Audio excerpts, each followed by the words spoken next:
This podcast is brought to you in part by Sing & Dog Double Reed Supplies. Sing & Dog Double Reeds is an online double reed shop and one of the largest suppliers of high-quality and affordable professional and student reeds for oboe and bassoon in the USA. Please visit www.singandog.com to see all of their products. That's SINGINDOG.com. Janet Engel loves the oboe. She has built her business on providing high-quality, handmade reeds, education, and a sympathetic ear to oboists across the country. When you order from Janet Engel Reeds, you get prompt communication, reeds or cane handcrafted to your specifications, and cheerful, friendly customer service. All orders are mailed within 1 week, sometimes much faster. Single orders or monthly reed subscriptions are welcome, and she'll work with you to find the combination of response, resistance, stability, and flexibility that's right for you. Double Reed Dish listeners can use the code DISH, that's DISH, all caps, for 10% off your first order at janetengel.com. Hi, I'm Galit Kaunitz. And I'm Jackie Wilson, and you're listening to Double Reed Dish, a podcast for oboists, bassoonists, and the people who love them.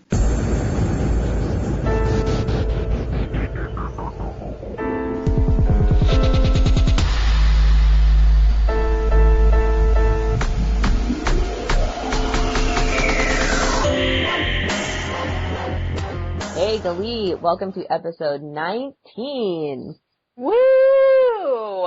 It's week 2 for you, right? Yep, it's the end of week 2. It's been a very eventful 10 days. Back to oh my school gosh. is always a thing. It was hitting the ground running here. I was getting out of my car on Wednesday and I was like, I feel pretty good for being in school for a while. And then a voice in my head said, it is day 3 of the first semester of a new year. And I went, oh boy. Oh boy. Can I tell you something that I have been looking forward to that is probably, it's maybe like a shameful secret, but our last day of class is December 1st. Oh my gosh, that's really early. I know. So by the time we hit Thanksgiving, it's like almost the last week of school. Wow. That's kind of nice. It's keeping me going right now. Jackie! I'm like, well, it's almost September, which is practically November, or practically October, which is practically November, and then it's Thanksgiving. It's fine. It's all good. It's true, though. I was thinking ahead to because we each invite the guests for our own instrument, and I was like, I want to have these 8 people on before the year's over, and then I was like, we actually don't have that many more episodes in 2017, and then I was like, it's almost winter break, week 1, please. I hate to be that person that's always like, everything will be better once this happens, or everything will be better once that happens, and just wish my life away, but it makes me feel a little bit better about the stress that is right now. It's true. It's important to remember we are #blessed to have faculty positions and jobs in doing what we love. So we're blessed. And all of the things that are happening are really good. So we just are nervous and excited because we want them to go well. We want to have success all the time. So, right. It's definitely not that I want to be watching copious amounts of Netflix in my pajamas 24/7. That's definitely not it. Is that sarcasm? I can't tell. But to view our cups as, half full instead of the negative Nancys we've been being, we thought it would be fun to talk about what we are excited about for the 2018 academic year, or if you're in the orchestral world, concert season. So, Galit, what are you excited about that you have coming up? Ooh, so much. My recital is coming up in almost, just a little over a week. So I'm super excited about that. And I'm going to see you at the end of October. So I'm really excited about that. Our reed trio, Driftless Winds, has actually 2 tours planned. And that's one of the things I'm most looking forward to as well. Although I'm super excited for our spring tour in April. Mm-hmm.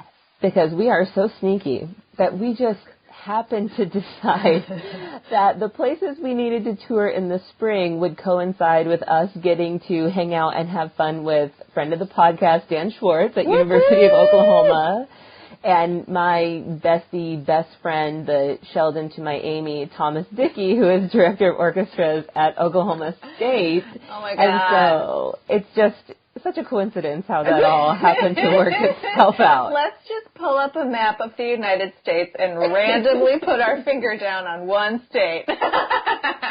Oh, it happens to be where some of the funnest people we know live. Oh, what a surprise.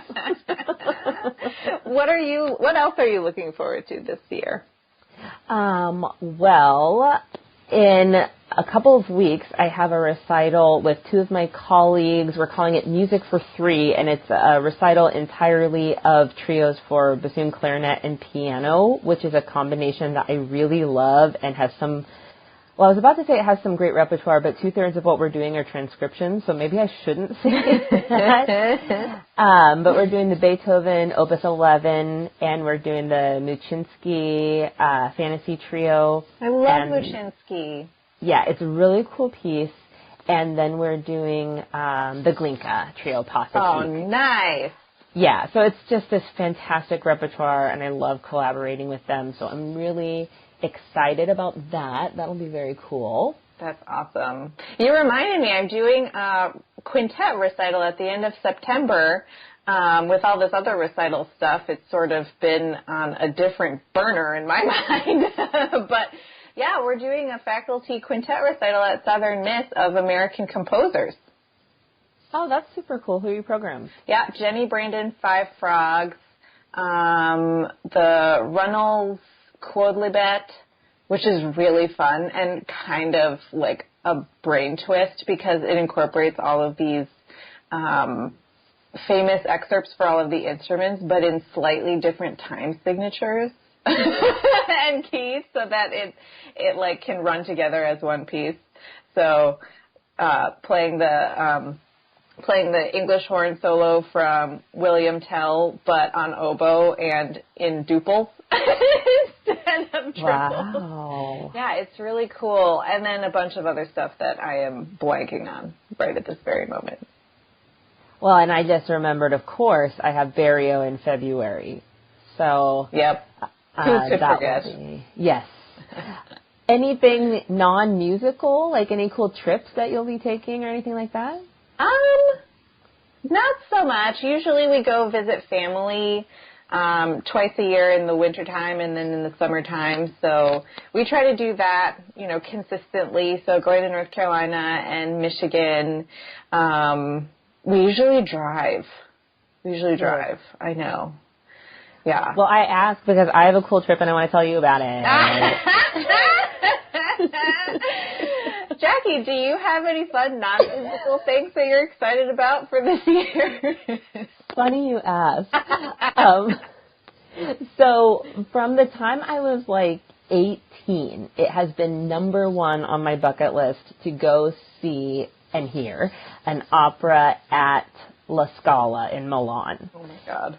And so this summer, fingers crossed, knees crossed, toes crossed, everything crossed, we will be going to Italy and going to see an opera. We're going to try for Aida at Milan. Oh, my God. And I'm not trying to sound bougie. We have been saving, planning. But it's finally going to happen. And every time I'm like feeling stressed or overwhelmed, I just open up our Italy vacation spreadsheet and just kind of look at what we have planned. So we're going to start in Milan and then go to Piedmont, which is one of the like wine regions. And then we're also going to go to Provence.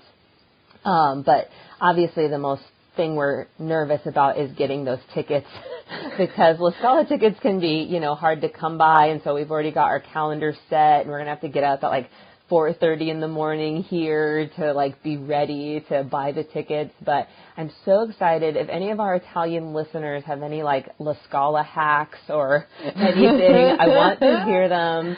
And I'm just dying. I cannot wait. I looked at my husband, Chris, and was like, when we walk in, I might cry. And he's like, I know. He's going to be 10 steps ahead of you the whole time. He's completely ready for me to embarrass him in, this fantastic environment. But no, I'm so excited. I'll probably be talking about it nonstop, but that's my big thing I'm looking forward to. That's amazing. I'm so excited for you. I'm like 50% excited for you and 50% green-eyed jealous. Yes, it's very exciting. I'm so excited!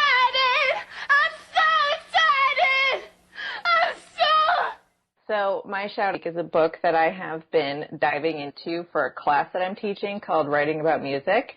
And nerd alert, but it's the Strunk and White Elements of Style book. Do you know it, Jackie? I'm not familiar with it. It is very small. It's like a skinny, small little book. It's only like $10. And it goes through all of the rules of usage in the English language, just like you use commas like this. You use semicolons like this. You use a dash like this. The difference between who and whom is this. And it's like refreshing all of the things that I've absorbed like throughout like my younger years, when you're like mapping out sentences and stuff and like totally forgot. And I'm like, oh, right. That's why that makes sense. And oh, I forgot that we use this with this. And like, it's kind of blowing my mind to like go through and actually read it. It sounds like the most boring thing on earth, but it's actually super interesting.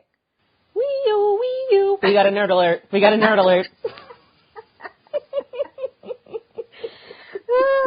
It's like, I'm just like reading it out loud and like, okay, let me make sure I understand. Oh, got it. Okay. Oh, yeah, that makes sense. It's like kind of blowing my mind. Well, perhaps equally nerdy. My shout out this time comes from Kristen Wolf Jensen. Shout out to KWJ Praise Hands Emoji. So she has added a section to her website, kind of an extension of Music in the Bassoon.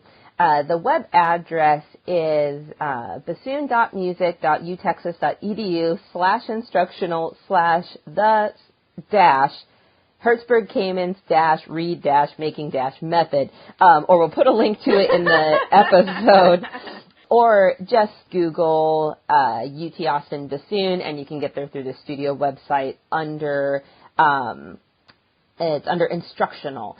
So what she's done here is a video tutorial series with these great reed makers, videos with Benjamin Caymans, videos with Ryan Crapo, and with William Short, who is on the podcast, going through the scraping, refining, breaking in process, going through a history of the Hertzberg reed-making method, different construction techniques, and it's all these amazing, high-quality videos by these expert bassoonists, and it's such an amazing resource. I was just sitting there completely geeking out, watching all of these videos and getting super inspired about making reeds, which is a really great shout out for this episode because they're about to hear the interview with Christin Schillinger, who is going to go bonkers about reed making, and you're just going to get done with this episode and want to, make 1 million reeds, and they'll all be excellent, and it'll be fabulous. So, do I have your blessing?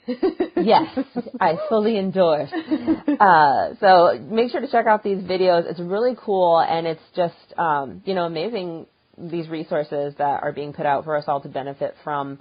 So, yeah. That sounds amazing.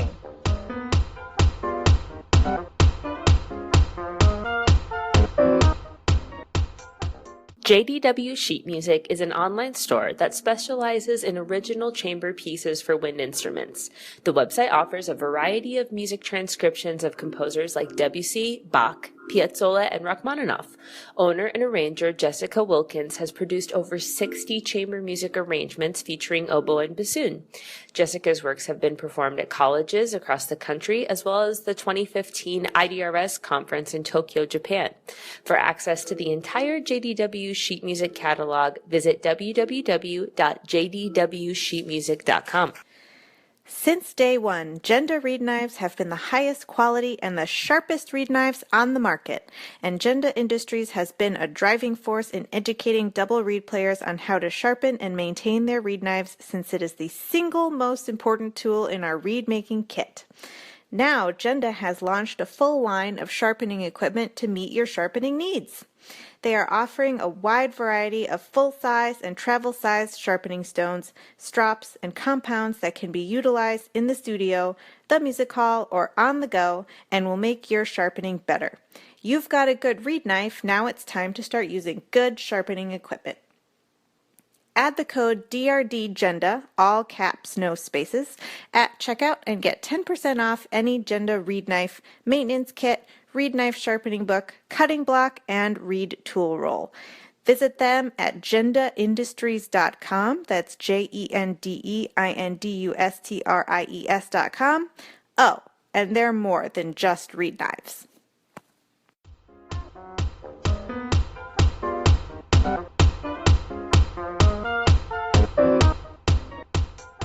We are so excited to welcome to the podcast Christin Schillinger, Assistant Professor of Bassoon at Ithaca College. Welcome, Christin.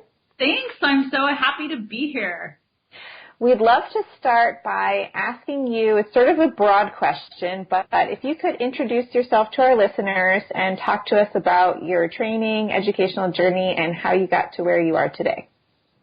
Well, I'm a bassoonist. I think that's kind of obvious, but as a former colleague of mine said, she said, you know, a lot of people love the bassoon, but you love the bassoon. And I think that sums me up to a T. I really like the bassoon to the nth degree. I enjoy every aspect of it, and that comes out in my teaching. I definitely define myself as a pedagogue, a performer, and a scholar in equal parts. There is not one of those that is stronger or more important to me than the other. So Ithaca College is a great place for me because I have opportunities to teach, to perform, and to continue my research in new music as well as reed making, which I totally dig. I know that makes me a big old nerd. I'm in good company. My training, oh my gosh, I was all over the place, which I love. I think that's why I like so much and am so varied in my interests. I have to include this, I started with the fabulous Carl Rath at University of Oklahoma. I studied with him in high school. What a great beginning. I did my undergrad at Northwestern with Bob Barris. My master's, I studied with Barry Stees as well as Mike Cross at Michigan State. And I did my doctorate with Jeff Lyman at Arizona State, and then finished up my research with the hilarious Albie Miklish. Where I am today. Well, I, in undergrad, was one of those people that worked very hard. However, the musical side of playing didn't come naturally to me. I know we all have those friends that they sit down and, you know, even when they're playing Mary Had a Little Lamb, it's just the most beautiful thing you've ever played, and you find yourself crying when you listen to them. That was not me. And I would hear them and I would think, damn it, this is so unbelievable. I get so mad. And I found that I'm warning you that I am a big nerd. In music theory, I started understanding how to phrase things better, how to use dynamics, how to use vibrato, so that when Bob Barris would say, why are you crescendoing to this note? That makes no sense. That's so backwards. I could take it back and look at it from a theoretical perspective and say, oh, well, of course that makes no sense. That's so dumb. Why was I doing that? Duh. So I started taking more and more theory beyond the sequence classes because it helped me play better. And anything that was going to make me a better bassoonist, well, duh, I'm going to do it. So about first semester my junior year, one of the theory professors said, you know, you've picked up so many theory credits, why don't you do a double major, theory and bassoon? So I did. A lot of people in retrospect have said, oh, that was so smart of you. You were really looking forward. No, I wasn't. I was just trying to be more musical. But it did help me. Years later, a position opened up at University of Nevada for a theory coordinator / bassoon professor. I applied on a whim just for the experience of applying for a job, and I got it. So the moral of this story is do things, do everything, do anything that helps you, do anything you're interested in, because you never know how it's going to help you. Don't be afraid to take a risk. Don't be afraid to get help. Don't be afraid, period. Because, wow, I was just trying to be more musical, and all of that theory work, that theory double major, that's a lot of the reason I got my first job. So at what point did you decide to pursue the bassoon professionally? How did you know that that's what you wanted your career to be? And was there any like mentor or kind of like linchpin moment that sent you on that trajectory? Well, as I said, I was studying in high school with Carl Rath privately, and I was a member of what was, I found out later, the very prestigious Oklahoma Youth Symphony that was run by Lee Burns. Lee Burns is quite known in the trumpet field. He was a member of the United States Air Force Band based out of Washington, and he, oh gosh, what a musical entrepreneur. You know, even though he was in this heyday back in the 80s, we could really hold him up now as a 21st century musician. Everywhere he lived, he started youth orchestras and chamber orchestras and regional orchestras, all while performing at a professional level. What a linchpin of what a musician is and can be for society. Anyway, these two gentlemen truly inspired me by who they were, because of their enthusiasm for music, their enthusiasm for educating and inspiring young musicians, and their love of their life and their love of what they do. It was just so exciting. And it rubbed off on me. And I remember fall term of my freshman year in high school performing Beethoven's Fifth, and the first 4 notes, ba, ba, ba, ba. I just sat there and I had goosebumps, and I thought, I want to do this the rest of my life. And I've never looked back. I would love to ask about your self-described nerdiness in reed making, and I would love to know about your book, Bassoon Reed Making. So, it is becoming less common, thank goodness, but it was very common in prior decades that reed making was expected of us, but not taught. Mm-hmm. So, Jackie, I don't know what your experience was in school. Yeah, definitely. Yeah, so, you know, you come in your freshman year, you go to your first lesson. I was playing on one of Carl's old reeds, and, you know, definitely Professor Barris said, what's this? No, you need your own reeds by next week. I didn't know how to make them. I was terrified. I learned from another freshman in the studio. And for the next 4 years, I tried desperately to get better, but there was no formalized class. There was no formalized reed pedagogy. So this really stuck with me because reeds are the heart of everything. The bassoon is not the instrument. The bassoon is the amplifier. The reed is the instrument. Mm-hmm. So if your reed is as good as it can be, if your reed is balanced, if your reed is symmetrical, if your reed is in tune, then you have such a phenomenal chance of being a rock star with articulation, with intonation, with tone color, with tone quality, with our technique. If something is wrong with your reed, you're not even giving yourself a fighting chance of playing the bassoon. Right. So when I got to my master's, I'm sure the listeners know Barry Stees is quite the opposite. He is a pretty regimented reed maker and reed pedagogue. So I saw in two teachers, both amazing teachers and very influential in my life, two distinct differences in reed making pedagogy. And I thought, wow, I want to learn more about why they are the way they are, and I want to learn why their reeds are different and why this affects their sound and their teaching.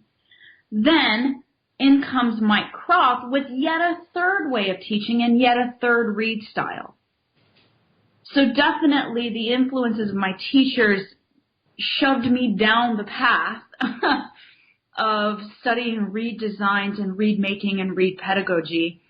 And I now am obsessed with making reed making not the scary thing that students have to do, but the very accessible thing that students want to do, because they recognize it makes practicing and it makes performing so much easier and so much more controllable for them. And my book, which is about the history of pedagogy of reed making, is step one of that. The more you know the history of something, the more accessible it becomes to you. Yeah, I definitely relate to that. I mean, it wasn't until I got to my doctorate with Benjamin Coelho, who is a very passionate reed maker, that I really had an approach and system and reed-focused instruction. And I look back and I go, not until my doctorate did I feel like I started to know what I was doing with reeds, and it's really crazy in retrospect. Yeah, and you think, man, how many hours did I waste in the practice room compensating for bad reeds? Mm-hmm. What could I have achieved had I had phenomenal reeds? You really blew my mind with the reed is the instrument and the instrument is the amplifier. That is changing everything. Now you want to go make more reeds, right? I do. So you said earlier that one of your passions is contemporary music, and you've recorded quite a bit of contemporary and 20th century music. Can you talk to us about why that's important to you or why that's of interest to you? Yeah, this actually, believe it or not, goes along with the reeds. I have had an interest in contemporary music since I was young. A teacher figured it out long before I did. He said, wow, you really like this new music. And I thought, I do? And he said, yeah, look at all the music you've played. This is Mike Croft. He said, look at all the music you've played since I've been here. And I looked back and I thought, wow, George Pearl, John Williams, I'm forgetting everything else I played under him, but everything I had self-selected since he had been there was, post 1960, which we don't consider new now, but when you're a student, and I thought, wow, I hadn't thought of that. I am kind of drawn to it. The more consistent my reed making got, the better I became as a player. The more I could do, the better my double tonguing got. The more consistent and faster my single tonguing got. The more extended techniques I could do. All of a sudden, flutter tonguing was easy as sin. The more tone colors I could create, the better my technique got. Have you ever noticed when you have a good reed, scales are super easy? Mm-hmm. So it's almost like I fell in love with exploring this stuff, and it wasn't in a kind of a self-congratulatory way, but it's that I really enjoyed exploring the sounds that the bassoon creates, because to me, and I know I'm biased, but the bassoon has the widest emotional range of any instrument, including the voice. And everybody will fight with me on that, and I'm fine. I'm ready for the war. But, the bassoon can do all these percussive things, and we can go to a different place the voice can't go. And so it's like we can be vocal, but we can also be percussive. And it was just fascinating to me. So I found myself at a young age, I say young from a place of being 38 now. It wouldn't be young to a lot of our listeners right now. I found myself from a young age being drawn to music that was newer in scope and more exploratory with tone colors and rhythm. And so I went with it. And that's not to say I don't totally love the romantic canon and Baroque music and classical music, but wow, new music's my bag.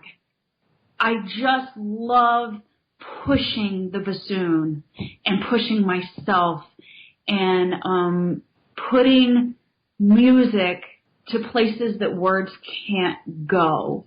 And I'm speaking here emotionally. You've done an album called Bassoon Transcended, Contemporary Music for Bassoon by Women, and I'd love to ask why that was important for you to do. So I work primarily with living composers. The more I worked with contemporary music, and it started out just contemporary music, and it wasn't intentional. As I said, I just really enjoyed the opportunities the music gave me to express myself. But the more I did that, the more I found myself working with music by living composers. And the reason why is I love the synergy between performer, composer, audience. I love bringing that to life because when you play the Mozart, even though you have an opportunity for interpretation, you are pretty, I don't want to say boxed in, but there are limits to your interpretation. There are definitely limits. And it is the limits of the era. You definitely don't want to come in and play Mozart with, the articulations of today. It's not proper for the era. Well, the great thing about playing the music of living composers is we're still defining our era. So we don't have these limits because we are together. Me, the composer, and the audience, we're together defining what is today. And so I love that synergy. And so I'm pushed that direction. As I constantly am being sent music by composers, and I myself am looking out for music that speaks to me from living composers, I am aware of it's not that there's a lack of music by women, but there is a lack of marketed music and published music. Mm-hmm. Published in mainstream vendors, music by women and composers of minorities. So this was particularly true in 2000, I'm trying to think when I started this project, 2011. I went to the IDRS conference. This conference was held in Tempe, Arizona, and I wasn't planning on doing this project at the time, but I was flipping through one of the major music publishers, one of the major music vendors. I was just flipping through all the music at the conference, and there were 2 pieces present at the conference for solo bassoon and piano by a woman. Mm. I was horrified. So I did a lot of research. I had a lot of music sent to me. I had a lot of by libraries, by composers themselves. I did a lot of reading. And that CD represents pieces that my pianist that I work with, his name is Jed Moss, pieces that we together chose as a representation of a broad scope. I always say when I give concerts, if you don't like one piece, hold on, you'll like the next one. So a broad scope of range of genre of active women composers today in the United States. And I'm really happy to say that, fast forward 5 years later, if you go to a conference now, there are so many women composers represented by the vendors. So we have a long way to go, but I think there's more of an awareness of composers, playing women composers and playing minority composers, that they're there and they're playing. It's not that they're there and they're writing. It's not that they're not there. It's that we as performers need to seek out their music. And that when we talk about composers, don't automatically use the pronoun he. Mm-hmm.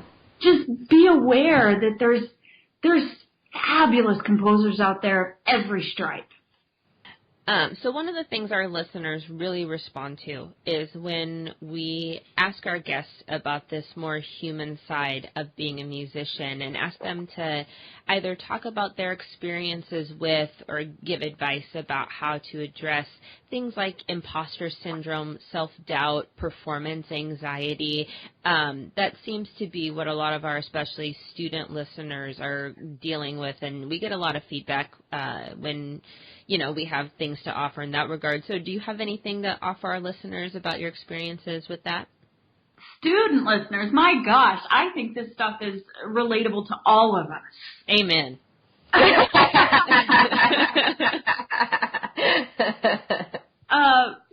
think it's hardest to be a musician, harder to be a musician now in the digital age than ever before. Mm-hmm. And people talk about, oh yeah, because the competition's higher. No, that's all relative. It's all relative to when you were. But it's because we hold ourselves to a false standard. Mm-hmm. We hold ourselves to the standard of a recording. And for the love of God, folks, do not think that my recording is how I play.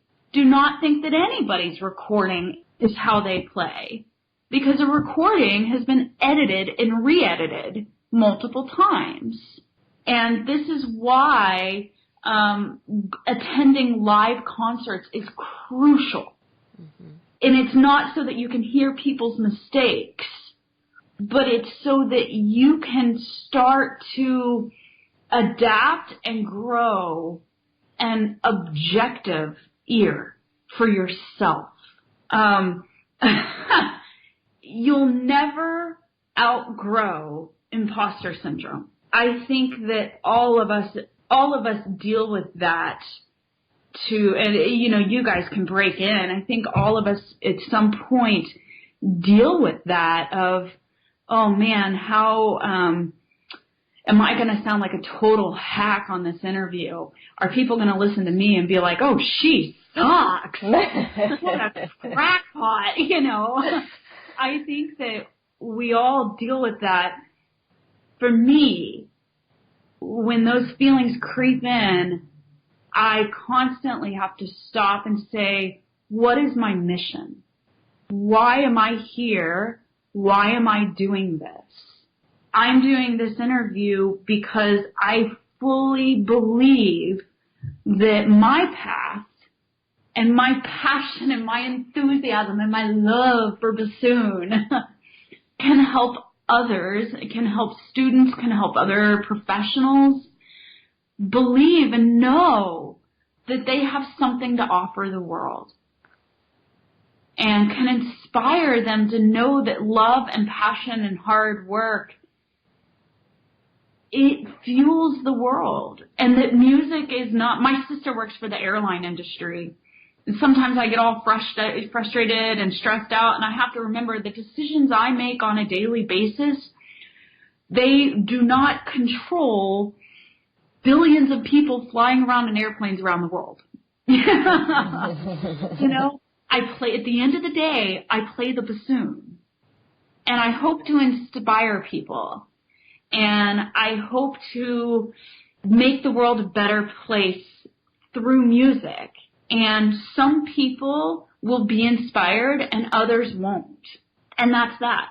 So that's, how I deal with imposter syndrome. And that's a hard thing to accept. It's hard to accept that not everybody's going to like you. It's really hard to accept that, but it's reality. As for performance anxiety, did you know that babies are only born with 2 fears? They're only afraid of falling and loud noises. Every other fear is learned.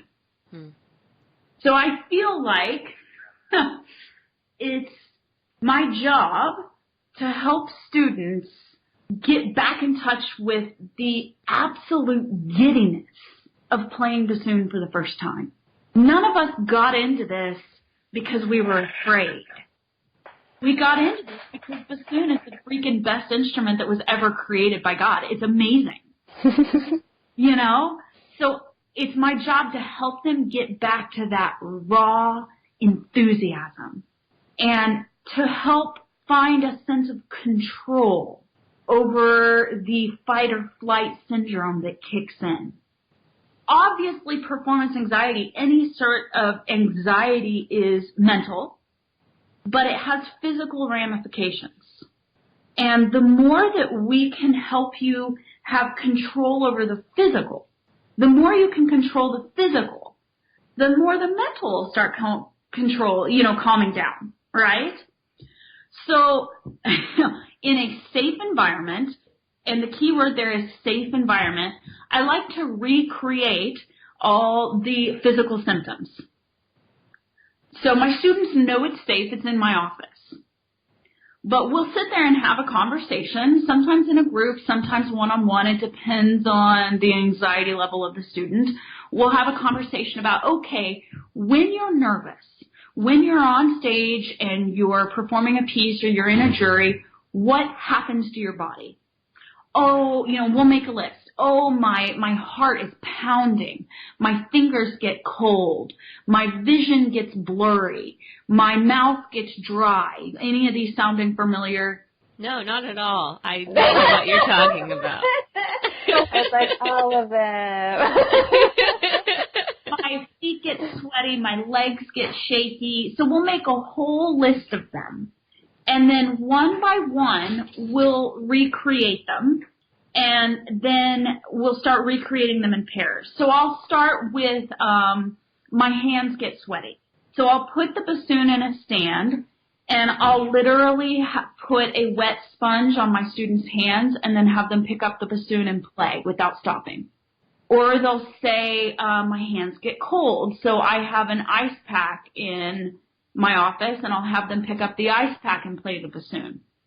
Or my heart pounds and I get sweaty, so I'll have the bassoon in the stand, and I'll have the music on a stand, and I'll have them leave my office, run around the building, come back without pausing at all, pick up the instrument and play their piece. So you get the idea. Right. And I have things for every symptom they could possibly give me. And as they start dealing with this and realizing this sucks, I hate this, but I can play. My worst fear is I can't play, but wow, even with cold hands, I can play. Right. And then more than that, they realize, wow, the more I do this, I'm actually, as horrible as it sounds, getting used to playing with cold hands. I'm actually getting used to playing really hot and sweaty with a pounding heart after running around the building. So then when those things happen in performance, there's actually this mental aspect of laughing and going, oh, God, this again. And because that takes over, those physical symptoms go away. I've been doing this with students for years. And with some students, the physical symptoms really do go away. And when the physical symptoms go away, the mental really does start calming down, because usually what happens is the mental kicks in, the physical kicks in, and then the physical makes the mental worse. Mm-hmm. With some students, the physical calms down and the mental calms down a little bit but still stays. And a lot of those students, they never really become a fan of performing. Some of them love performing in chamber groups, but never really solo, and that's fine. Or some of them love performing in ensembles. They're great orchestral players, they're just not soloists. That's fine. I'm not out to create mini-me's. I'm out to create lots of yous. Right. I'm out to help students find what are their strengths. Where are they the most comfortable? I love how you make a distinction between how it feels and how it sounds. Because if you're only thinking about how it feels, then, it could just be a downward mental spiral the whole time because you're like, my hands are shaking, this feels terrible. And then you're like, it may sound fine out to the audience, but you would be missing that part of it. That's a critical component. Oh, thank you, Glee. That's a critical component I left out. We video all of this. Oh, cool. So that they can hear, oh, I didn't crash and burn, but they can also see like, oh my gosh, my hands were shaking so bad. And then they watch it and realize, oh, it didn't look nearly as bad as I thought. So particularly when I'm dealing with students, they're struggling with performance anxiety, every performance is videoed. Because often what they internalize is wholly different than what is actually happening. And to be able to, it comes back to that objective listening. It's near impossible to objectively listen to yourself. So I find that first of all, we should all be recording ourselves all the time. But I find that when you record yourself or if somebody else records yourself, to set it aside and come back a couple days later so you can't remember, oh, on that third note I was sharp. So you can't remember those minute details. It's very helpful. One of my favorite questions to ask is how you approach things like self-care and work-life balance, because as I'm sure you know, this music thing can really take over your life in many ways. Yeah. I've definitely gotten much better the last few years at this. One thing that I have started doing in the last few years is, this is abnormal for a professor, but I treat my academic position like a 9-to-5 job. So I go into the office every Monday through Friday. And I say 9 to 5, but usually I'm in there around 8 or 8:30. And I don't leave no matter what my class load is. I don't leave till 5 or 5:30. And any downtime I have between students, or if I have a huge block in the morning or a huge block in the afternoon, I practice. So when I'm home at night, I'm done for the day. And this is really upped my practicing, and it has also very much improved my work-life balance, because when I'm home, I am fully home with my family. You are speaking to my soul right now. I'd love to go back to reads, actually, a little bit, because we asked about the book and the inspiration behind the book, but we didn't really get down to the nitty-gritty about, like, your approach to read making, your habits, your routines, and just kind of your general advice. I know it's your philosophy that the read, like, you need great reads in order to practice, and I think that's unique, maybe undeservedly, but I'd love to hear about your approach to that. It's been very inspiring to me. Okay, I'm always happy to talk about reads. Like, we could do the whole hour on reads, and I would be elated. Like, we should start over and only do reads. I'm cool. Galit might run away screaming. I can transfer anything into oboe language. Anything. First of all, this whole adage of rehearsal versus performance quality reads, I don't believe in that. There are only reads. They are all performance quality. If you are practicing on anything less than that, you are compensating in some way. You're compensating with your air, you're compensating with your embouchure, you're compensating with fingerings, and that means that you're creating bad habits.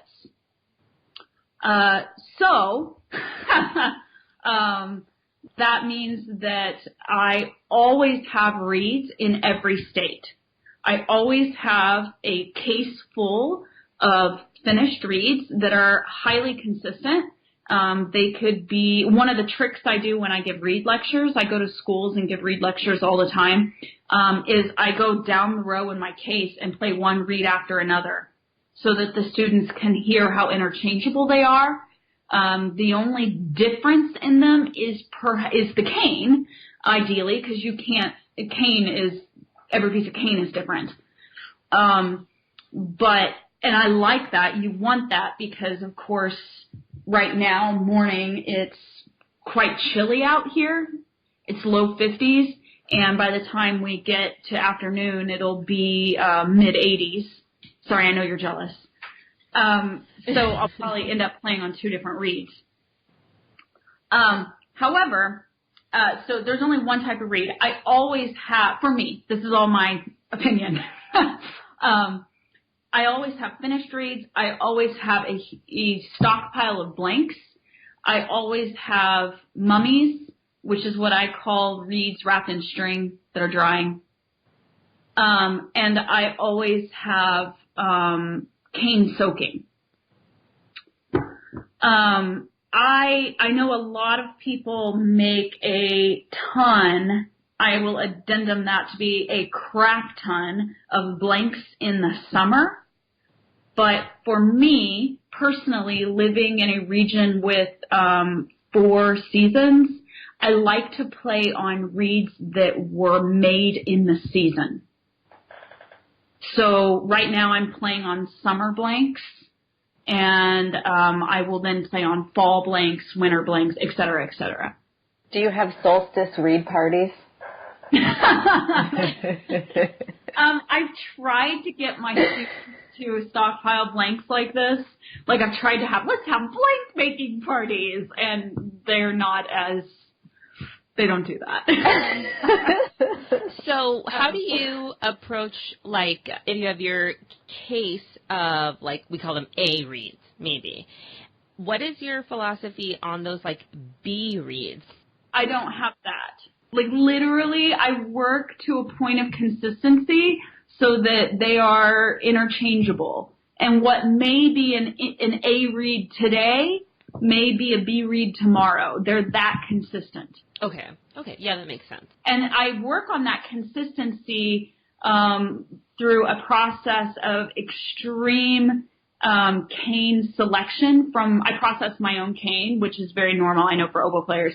But I work on that level of consistency from a detailed cane selection process starting from the tube and continuing all the way through until the reed is a blank. So do you have a high discard rate? Yes. Oh.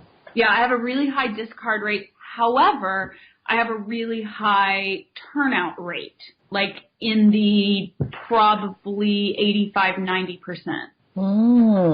So what I tell students is I put my energy in the early stages of reed making, and I have very little energy in the finishing stage. Like I scrape it to my numbers, and then, which is about a 3-day process. I scrape it to my numbers, let it sit, adjust it to the bassoon and to the light, and I do very little adjusting.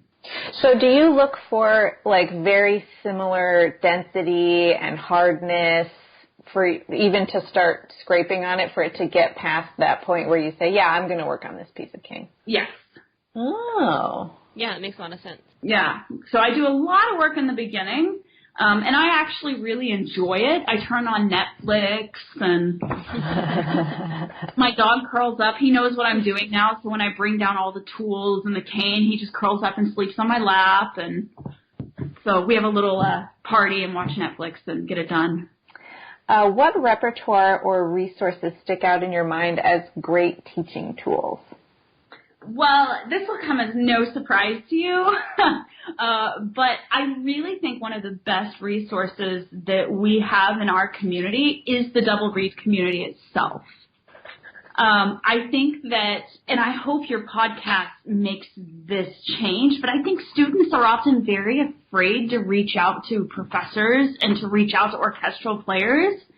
And I keep saying, no, we're all so nice. There's this wide community of bassoonists and oboists who have been there, done that, and are just dying to share their wealth of information. Mm-hmm. And they're so friendly and enthusiastic and in love with what they do.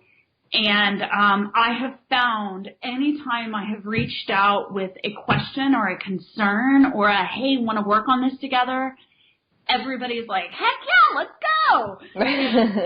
I love that. I think that's the best resource there is for teaching, for performing, for research. It's amazing. That's the number one resource. Repertoire. I personally, my warm-up is quite extensive, and I use this with my students as well, so I'm going to give a shout-out to it. I use Christopher Wiett's warm-up book. I use it, and he knows this, I use it differently than he talks about, but I'm a big proponent of it. I use the Uberdu scale and chord studies. Fabulous! I use the Almenrader articulation exercises that Jeff Lyman published with Trevor Kramer. This is a fabulous way to both speed up and improve articulation, but also to help people learn to tongue correctly. So if you have somebody who's anchor tonguing or tonguing too aggressively and you need to change how they're tonguing, rather than just have them sit there and go da da da da da da da da. These are really engaging articulation studies. They're a little pricey, but they're fabulous. And then I use this is something I made up, but there's a ear training exercise called Ear Shield, and I use it as a intonation study. This is kind of my bulk warm-up every day, and I also have my students use it as a warm-up every day. I say warm-up, it's about an hour. So for our final question, can you talk to us about what advice you would give to a young musician who aspires to have a career like yours? Oh, wow. First of all, I would say don't have my career, have your career. I think a lot of students latch on to somebody they admire or somebody that they think has an awesome job, and they try and follow that person's path. But my best advice is figure out what your nerdiness is. When I'm at my best, when I'm doing my best and having my most success, it's when I have settled deeply down into the trenches of my nerdiness. So for students that are interested in figuring out, how to have a career like mine, dude, you got to figure out what's your nerd zone. What makes you so giddy and so excited and so enthusiastic, and don't shy away from it.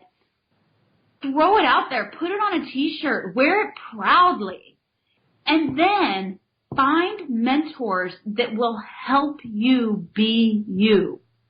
Not to be mini them, but to help you be you. That's critical and crucial. That is awesome advice.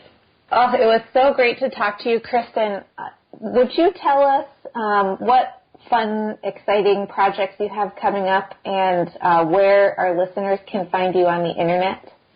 Sure. I've got some cool stuff coming up. I have recorded my third CD, Bassoon Unbounded, and it is, again, pieces by all awesome, fabulous living composers. I'm super psyched about it. and I'm not going to say their names because I'm afraid I'll forget one, and that would be horrible. But it does include some pieces written specifically for me, including Jenny Brandon's new Sonata Double Helix, Love the her. very jazzy, sweet piece, Swing Shift by Adrian Albert, and Kyle Havader's new, very fabulous work, Diaphonic. So I am super psyched about these works. So you can be looking for that.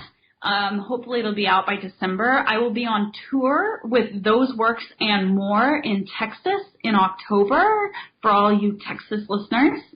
And I'll be performing here in Ithaca, the Barrio Sequenza, later in September. So many smaller things, but that's the big stuff on the horizon. I can be found on the internet at schillingerbassoon.com. Awesome. Thank you so much for coming on and taking the time to chat with us. It's been such a cool interview.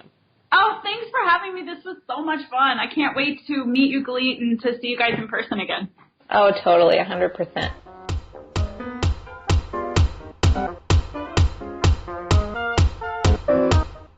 So we hope you enjoyed episode 19. You can listen to us on iTunes, Google Play, or YouTube. You can follow us on social media at Facebook, Instagram, or Twitter, or on the web at doublereaddish.com.